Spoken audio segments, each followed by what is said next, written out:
Ei, tudo bem? Eu sou a Cristal Veloso e hoje eu quero falar com você sobre como estudar o seu instrumento. Esse é um assunto que muitos alunos me perguntam: professora, como é que eu estudo? Parece que eu não sei estudar, o meu rendimento tá baixo. E aí a gente começa, mas você estuda todo dia? Né? Faz as perguntas assim, eu estudo todo dia. Ou não estudo todo dia, estudo 3, 4 vezes por semana. Bom, não importa. O que importa é que você seja capaz de estudar, que você que você tenha um rendimento legal e que te satisfaça, né? Que esse rendimento te satisfaça, faça com que você progrida. E aí você tem que observar algumas coisas que eu acho que são importantes antes de começar a estudar. Estabelecer uma rotina de estudo não é uma coisa simples, a gente tem que realmente planejar isso. E o professor pode te ajudar, e eu digo que alguns professores não trabalham dessa forma que eu vou sugerir, mas fica aqui como uma sugestão e você pode aproveitar tudo ou partes daquilo que eu vou te dizer, mesmo porque o meu instrumento é um instrumento de sopro, eu toco flauta doce, flauta transversal, são os dois instrumentos que eu tenho maior afinidade. Mas já estudei outros instrumentos também e eu acredito que essas coisas que eu vou falar para vocês aqui hoje são coisas que podem ser utilizadas no estudo de qualquer instrumento. Seja qual for o instrumento que você esteja estudando ou que você esteja trabalhando, esses são princípios fundamentais que vão te ajudar no estudo, né? Primeira coisa é preparar o ambiente adequado para que você estude, né? Estabelecer uma rotina significa ter um bom local para estudar. Então, quando você for estudar, tudo já tem que estar pronto para receber o seu estudo. Não adianta, eu vou estudar. Então, eu vou estudar meia hora, mas aí eu vou ver em que local que eu vou estudar, onde é que estão as minhas partituras, cadê meu metrônomo, cadê meu diapasão, cadê minha caneta, meu lápis, minhas anotações. Quer dizer, você tem que ter tudo junto. Então, eu, por exemplo, gosto de ter à mão, obviamente, os meus instrumentos, um caderno para anotações, partitura, caneta, lápis, metrônomo, diapasão, né? Todas essas referências, todos esses instrumentos, essas coisas são importantes de você ter à mão. Se você vai à estante de partitura, se você está estudando num ambiente ao ar livre ou um ambiente aberto, você tem que estar livre de vento, por exemplo. Então eu tenho que ter lá os meus pregadorzinhos para pôr na partitura, para que se o vento bater não saia voando, né? Um relógio. Eu gosto de ter um relógio porque eu acho importante você marcar a hora que você começou e pôr para despertar o tempo de estudo que você pretende. Então, o ambiente é fundamental. Você estabelecer um bom ambiente de trabalho é importante. A segunda coisa é ter um combinado, né, com a família, com as pessoas que moram com você. No horário do teu estudo você não atende telefone, você não atende porta, você não vai atender ninguém, você vai simplesmente estudar. Então estabelece esse combinado, põe lá a plaquinha de músico estudando na porta, não perturbe, né? É importante você ter esse tipo de disciplina e da família respeitar esse seu tempo de estudo. E se for criança, mais ainda, né? A família tem que respeitar esse espaço, porque é muito difícil de incluir uma rotina de estudos para todo mundo, principalmente para os pequenos. Então, essas disciplinas vão te ajudar. Terceiro, estabelecer qual o melhor momento do dia para você estudar. Então, faz uma avaliação da sua semana e procure estabelecer qual o melhor momento. Então eu vou estudar todos os dias de manhã, todos os dias à noite, todos os dias depois do almoço. Você vai estabelecer qual é o melhor horário para você estudar. E procura pensar, é um horário em que você renda, porque tem gente que chega depois, que nem eu, à noite, por exemplo, eu já não rendo muito bem. Eu prefiro estudar durante o dia, eu sou uma pessoa diurna, eu não sou uma pessoa que gosta de fazer atividades à noite. Então, para mim, sempre rendeu mais estudar de manhã ou à tarde. Então, estabelece esse horário para você ir se acostumando, para você se habituar, a ponto de chegar o dia que você não fez o seu estudo naquele horário, você sente falta. Parece que ficou faltando alguma coisa no dia. Então, é importante estabelecer uma boa rotina nesse sentido. Uma vez você tendo o lugar adequado, os materiais todos à mão, você já estabeleceu os combinados com a família, você já sabe qual o melhor horário para você estudar, vamos estabelecer um tempo de estudo.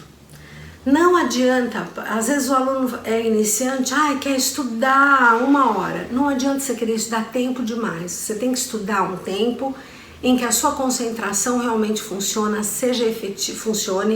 que ela seja efetiva e que você consiga aproveitar aquele tempo de estudo.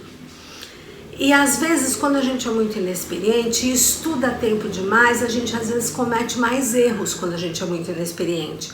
Então, vou tocar um determinado exercício e a minha técnica ainda não está muito boa. Se eu fico muito tempo estudando errado, eu acabo fixando aquele conteúdo e fica mais difícil consertar o erro depois. Então é melhor estudar um tempo pequeno, onde você seja capaz de concentrar e observar se está fazendo realmente certo o exercício, para você não criar uma memória sinestésica, que é essa memória corporal, errada. Então eu gosto de começar com 10 minutos diários e eu gosto de botar inclusive para o meu aluno despertador. Você vai pôr o relógio para tocar e dali 10 minutos. Tocou, parou. Então 10 minutos diário. Depois de uma semana a gente começa a trabalhar com 15 minutos, depois 20 minutos, até a gente conseguir meia hora, 1 hora de estudo, mas com uma concentração que realmente vale a pena. Porque esse negócio de você ficar estudando 500 horas e não estar concentrado, às vezes traz mais malefícios do que benefícios. Então eu gostaria que você pensasse um pouco nisso. Outra coisa que é importante, uma vez definido local, combinados com a família, dia, horário e os tais 10 minutos ou 15 minutos, o tempo que você vai começar a estudar, é legal você se preparar para tocar. Então assim, antes de começar, não é chegar da rua aloprado, doido e já sair sentando para tocar um instrumento. Não é assim, você precisa se preparar. Então eu gosto muito de começar com exercícios de alongamento, ou no mínimo se espreguiçar muito, fazer se espreguiçar bastante para acordar o corpo, para dar aquele, olha, agora nós vamos tocar, agora nós vamos estudar, então vamos preparar o corpo. Então muito alongamento, faz um alongamento legal, se espreguiça legal, E depois do alongamento, que você vai escolher o que é mais adequado para você, para o seu instrumento, para a sua condição, se você vai estudar de pé ou sentado, isso também é uma coisa legal. Se você toca instrumento de sopro, como eu, por exemplo, é legal estudar um pouco em pé e um pouco sentado. Porque se você estuda o tempo inteiro sentado, uma hora você vai fazer uma apresentação, você não tem o hábito corporal de tocar em pé. E aí você precisa tocar em pé. Então é legal dividir. Estuda um pouco sentado e um pouco em pé e trabalha bem com a postura adequada de tocar um instrumento. Não adianta sentar de qualquer jeito para tocar um instrumento. Tem que sentar direito, com uma postura adequada. Depois de um bom alongamento, o corpo está pronto para aguentar. E quando você começa com 10 minutos, é legal porque assim, você fala para o aluno, vai tocar sentado, retinho. Bom, a postura é essa, professora, eu não aguento, me dói as costas, é muito desconfortável, eu não consigo ficar assim. E aí esse desconforto gera desconcentração e o aluno acaba não aprendendo. Então, trabalha com essa coisa de você poder realmente preparar o seu corpo.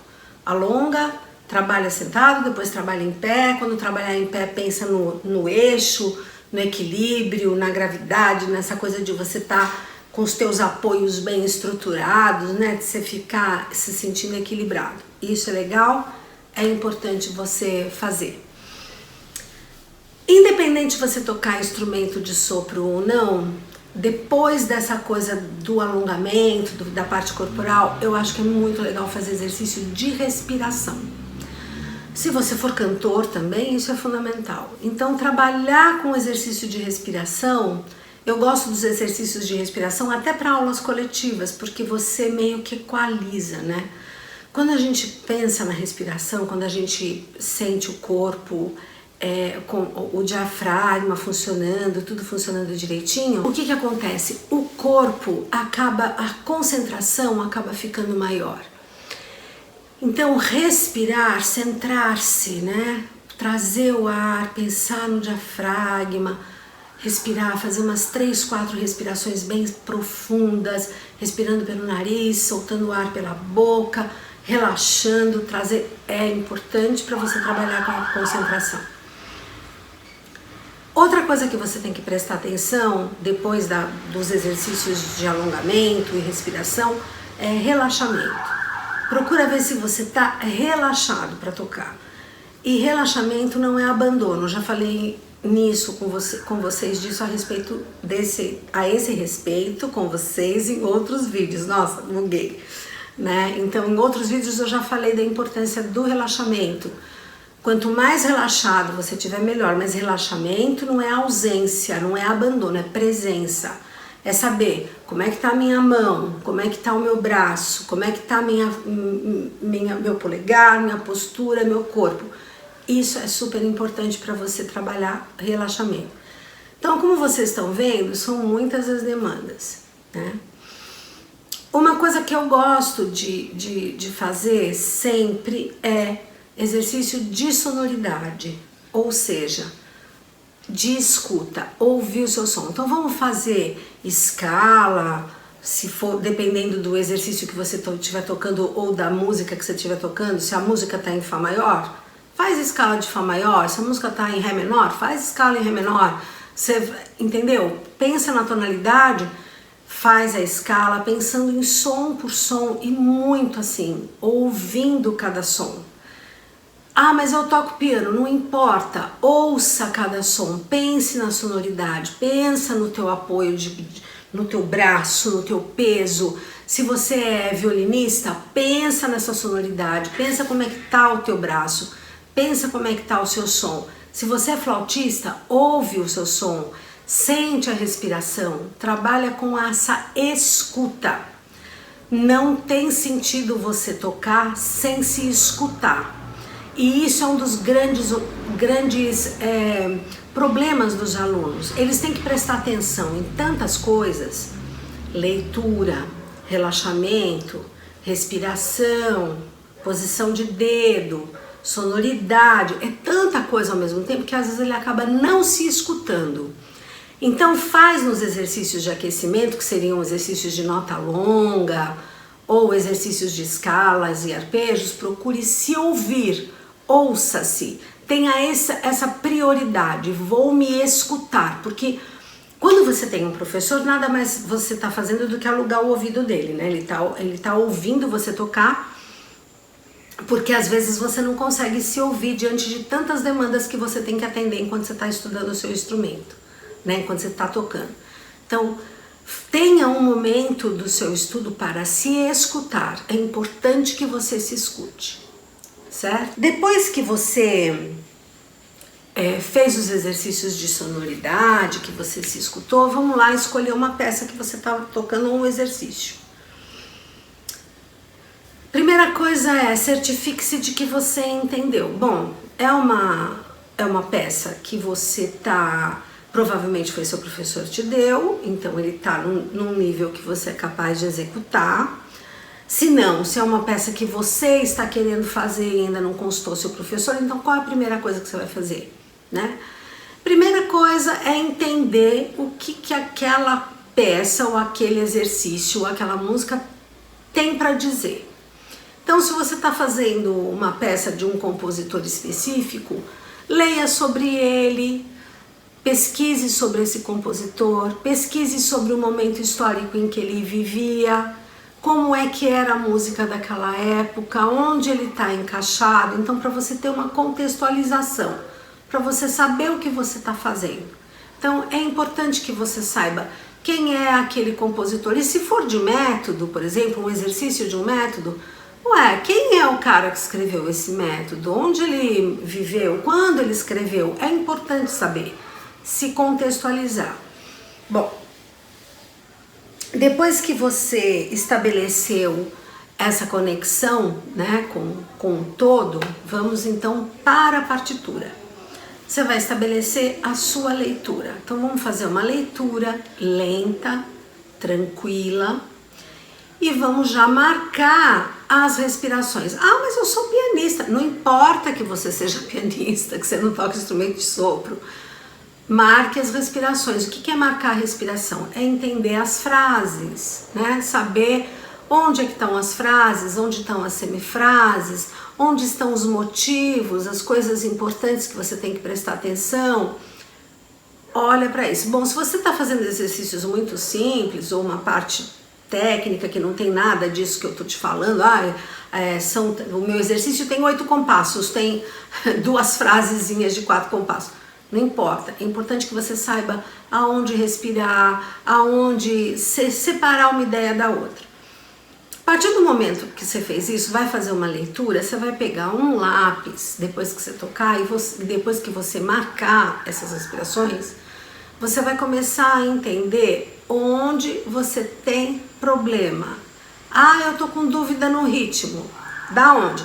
Desse pedaço aqui. Então marca lá, continua tocando. Ah, ele aparece de novo em outro lugar. Anota. Esse problema tá aparecendo quantas vezes na partitura? Vai lá, anota. Faz lá os seus círculozinhos. E aí vai resolver o problema técnico. Então você vai bater o ritmo, você vai perguntar pro seu professor como é que realiza, tá tudo certo? Ou então vai pegar uma gravação, vai procurar um intérprete que esteja tocando aquilo, acompanhar a partitura enquanto ele toca, porque hoje a gente tem esse recurso, né, de entrar lá no Google, no YouTube, tem milhares de interpretações da mesma obra. Vai lá, escuta. Se você não teve a oportunidade de escutar, sei lá por que motivo, anota para levar para o seu professor, assim, olha professor, eu tô com dúvida aqui, é assim que faz? E aí você pode tirar essa dúvida com ele. E aí você vai estudar e vai resolver todos esses problemas nessa ordem da leitura. Então, quando é um problema de leitura, normalmente é muito fácil de resolver. Eu tenho alunos que às vezes me mandam até a dúvida por WhatsApp. Professora, olha, tô com esse problema aqui, o que eu faço? Tira uma foto lá, manda pra mim e eu falo, é assim que resolve, tá? Dá, né? O ritmo. Então, resolvendo problemas de leitura, aí você vai ver outros problemas. Por exemplo, dedilhado. Qual é o melhor jeito de tocar isso? Será que eu estou usando a posição da nota mais adequada, ou a passagem de dedo mais adequada, ou como é que eu estou trabalhando com esse dedilhado, né? A arcada certa? Não sei. Você tem que pensar e observar se você está usando o recurso adequado, né, para trabalhar.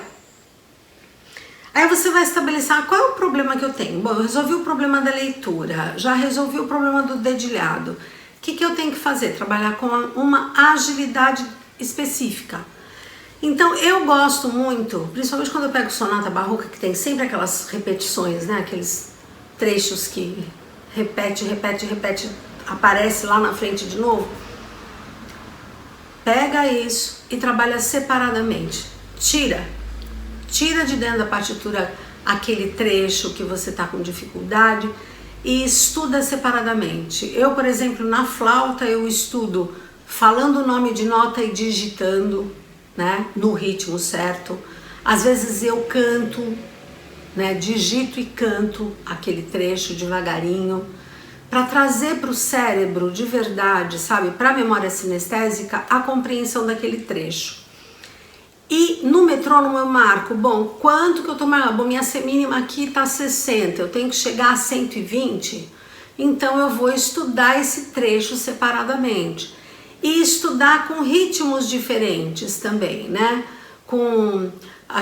Quem estuda piano faz muito isso, né? De estudar com pontuadas, cada passagem, né? As pontuadas ajudam você a trocar o dedo precisamente numa velocidade, aí você outro ritmo, tatá, tatá, tatá, né? O contrário de tam, tatam, tatam, mas tatam, tatam, tatam. Então você muda a velocidade de novo do dedo, então você trabalha essa diferença da velocidade, depois muda, põe para tercina, tá, tá, tá, tá, tá, tá, tá, tá, tá, tá, tá, tá, né? Então você vai trabalhar com diferentes acentuações, depois em 4, taca, taca, taca, taca, taca, taca, taca, 4 semicolcheias, e aí a gente vai trabalhando essas diferenças, né, de velocidade para trabalhar cada trecho. Então, às vezes o trecho não é um grupo de 4 semicolcheias, às vezes são colcheiazinhas ou mesmo semínimas, não importa, trabalha as diferentes velocidades de dedo. Às vezes você trabalha aquele trechinho, aquela célula, você resolveu, quando você vai colocá-la no meio do trabalho, no meio da sonata ou da peça de novo, o negócio sai errado. Por quê? Porque não basta estudar aquele trecho, você tem que estudar a conexão daquele trecho com o que vem antes dele. Então, começar a estudar lá de trás, emendar um compasso antes, e depois estudar a conexão daquele trecho com o que vem depois, um compasso depois, para estudar o todo, para estudar a contextualização. Então, isso é importante. Eu gosto de tirar esses pequenos trechos, esses pequenos trechinhos conectados com outros, vai te ajudar muito a ter uma realização mais equilibrada, mais igual. Então, acho muito legal você trabalhar com isso. Então, isso resolve um bom problema de agilidade. Bom, respiração. Às vezes a gente tem frases muito longas que a gente não dá conta de fazer, principalmente nos instrumentos de sopro. Então, o grande segredo é respira bem antes de começar, né? Então, você vai começar, você já começa com bastante ar e você não tá, você não precisa ficar economizando o ar, porque você tem que garantir que a sonoridade seja sempre bonita. Mas é importante que você saiba controlar o ar. Então, os exercícios de respiração, exercícios de nota longa, agilidade, fluência ajudam a economizar ar. Às vezes tem trechos que você não consegue fazer legal porque você ainda não resolveu o problema da agilidade da técnica. Então, você vai acabar tendo que respirar no meio. Mas quando você tem fluência, quando você sabe onde você quer chegar, você consegue resolver melhor esses problemas. Então, isso são coisas que a gente resolve paulatinamente, degrauzinho por degrauzinho. Questão da sonoridade. Às vezes a gente tem um determinado trecho que a gente consegue resolver tecnicamente, mas a sonoridade fica meio para lá. Então é importante você priorizar sempre o som. Você toca para ter um som bonito. Não adianta você ter uma super agilidade e ter um som minúsculo. Eu conheci um flautista que tocava muito, tinha uma agilidade como poucas eu vi, mas o som dele era minúsculo, a gente quase não ouvia. E eu achava assim um absurdo. O que adianta você priorizar tanto articulação, dedo e o som tá ali sumindo, né? Então é importante que você preste atenção nisso, né? Trabalhe sempre com essa coisa da qualidade do som e procura sempre se ouvir. Essa coisa de você saber, de você poder se escutar é muito importante. E aí o que é legal? Hoje você pode ter esse exercício da escuta e gravar um trecho, né, do seu estudo para você poder sempre perceber a qualidade, se você está melhorando ou não. Então sempre você ouve um pouquinho antes daquilo que você já fez, que é muito legal de fazer. Às vezes o problema não está nessa questão da sonoridade ou nem da agilidade, você já resolveu isso, né? Às vezes acontece que a gente tem problemas de afinação em determinados trechos, principalmente quando a gente toca instrumentos não temperados, como a flauta, por exemplo. Então você tem que ter uma afinação ali, tem que estar sempre com o ouvidinho ligado. Então estabelece algumas diretrizes para você, né? Às vezes eu estou tocando uma sonata num determinado trecho, eu estou na dominante ali, estou na parte dominante da harmonia. Tô lá e aí eu vou lá e eu toco o acorde no piano para saber se eu tô afinando, se tá legal, se eu tô ouvindo direito. É importante ter essas referências, né? Saber ouvir se você tá caminhando. Se você não tiver isso, mas você tem o seu diapasão, testa, checa, né? Hoje todo mundo tem um diapasão no celular.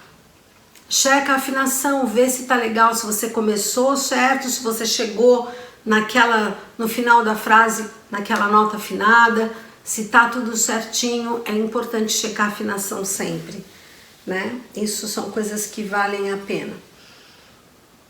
Agora, a maioria dos alunos tem uma coisa assim, principalmente quando a gente segue um método, a gente tem uma ansiedade de passar, né? Vamos passar o exercício para frente. Ai, eu venci aquele exercício. Só que depois que você resolveu tudo isso que eu te falei, olha, afinação, leitura, dedilhado, problema de agilidade, sonoridade, né? A dinâmica, né? Estabelecer dinâmica. Ah, eu vou começar aqui piano, vou chegar forte. O quão piano eu tenho que fazer para chegar nesse mezzo forte do jeito que eu quero? Então, estabelecer as coisas de dinâmica, tudo isso são coisas que a gente demora tempo para fazer. Então, você às vezes tem uma ansiedade de querer resolver o problema, logo de cara comecei, vencer a leitura. Os meus alunos, muitos vêm assim para mim. Ah, vamos ver o que você já tocou lá para trás, toca para mim o exercício 50, o cara tá no exercício 90 do livro. Toca para mim o 50. Aí ele vai tocar, não toca. Não sai. Por quê? Porque ele só venceu a questão da leitura do exercício, ele não passou da leitura. E muita gente acha que é assim. Como a gente dá aula para muito aluno iniciante e a gente quer treinar a leitura dos alunos, então assim, leu, passa para frente. Leu, passa para frente. Mas acontece que treinar a leitura não tem nada a ver com treinar a questão expressiva, né? A questão da interpretação. Muitos professores e muitos alunos, quando estão estudando, eles se contentam em vencer o problema da leitura, e não é isso. Quando você vence a leitura de uma peça, você só está no começo. Porque olha quantas outras coisas a gente tem que trabalhar depois da leitura, da agilidade, da sonoridade, das respirações, da compreensão, das frases musicais, da ideia musical, do que é importante ser ressaltado na música. São tantas as coisas que a gente tem que pensar, então é importante que você, antes de ficar nessa angústia de querer passar, leu, acha que está pronto, você só está começando, porque só vai estar pronto quando você tiver decor, tá tocado de cor, tá tranquilo, você consegue tocar se divertindo, aí tá pronto, aí tá legal. E é assim que a gente vai desenvolvendo o repertório. Tem aluno que fala, mas eu toco essa música há 500 anos já, mas não tem problema nenhum. Quanto mais tempo você toca uma música, melhor ela vai sair, né? Melhor você vai se expressar, mais gostoso vai ser, mais familiar vai ser, né? Então é importante que você também vença essa ansiedade na hora de estudar, de querer passar de música logo. Passar de leitura, exercício de leitura é uma coisa. Então você pode fazer exercícios de leitura, pegar pequenos livros e ir tocando só com o objetivo de ler. Então, ler é uma coisa. Agora, estudar efetivamente o instrumento para resolver questões técnicas, questões expressivas, você demora mais tempo. E quando você pega uma obra para trabalhar, ela fica com você durante um bom tempo. Não é assim. A gente não vence em 2 semanas, né? A gente vai vencer ali tocando diariamente até o momento que isso estiver dentro de você. Você já decorou, o seu corpo já sabe fazer todos os movimentos, todos os dedilhados, já sabe como respirar, já sabe qual é a postura que tem que ter. Aí sim você vai estar trabalhando muito com a tua escuta, né? E qual é o sentido de você trabalhar com música se não for através da escuta? Então, essas são as dicas que eu gostaria que você pensasse, que você avaliasse, né? Porque quando a gente vence tudo isso, é que a gente vai começar a trabalhar a questão da interpretação. Como é que eu sinto essa música? Como é que eu percebo isso? Como é que eu quero transmitir isso? Como é que eu consigo tocar isso? E aí sim a gente vai começar a trabalhar as questões interpretativas. Mas a grande maioria fica na questão da leitura. O aluno tocou a leitura, resolveu a leitura, acabou. E não é assim, né? Pensa nisso. E isso tudo que eu tô te falando é justamente para mostrar para você o quão rico é o seu momento de estudo. O quão prazeroso pode ser descobrir cada um desses nuances, né? E o quanto você pode levar de você pensando nessas coisas, como a sua aula pode ser diferente, né? A partir do momento que você mostra para o professor, eu estou com dificuldade aqui, né? Eu não consigo respirar por causa do meu ar que não dá conta de chegar aqui. O que eu posso fazer, professor? A minha mão está chegando assim aqui. Tem algum dedilhado que eu possa fazer para melhorar? Tem algum... Olha quanta coisa muito rica que pode ser. Porque você também vasculhando essas suas dúvidas, indo com esses questionamentos para a aula, a sua aula vai ficar muito mais rica, muito mais interessante, muito mais poderosa. Bom, eu quero que você pense um pouco nisso. Se você tiver alguma outra questão, algum outro detalhe que eu tenha deixado escapar, me conta, tá bom? E aí eu fico esperando seu comentário lá no By Cristal Veloso, no meu canal no YouTube, ou no meu Facebook, ou no Instagram. Deixa lá o seu recado, as suas observações, e eu espero que essas dicas te ajudem a estudar, tá bom? Um grande abraço e até a próxima. Tchau!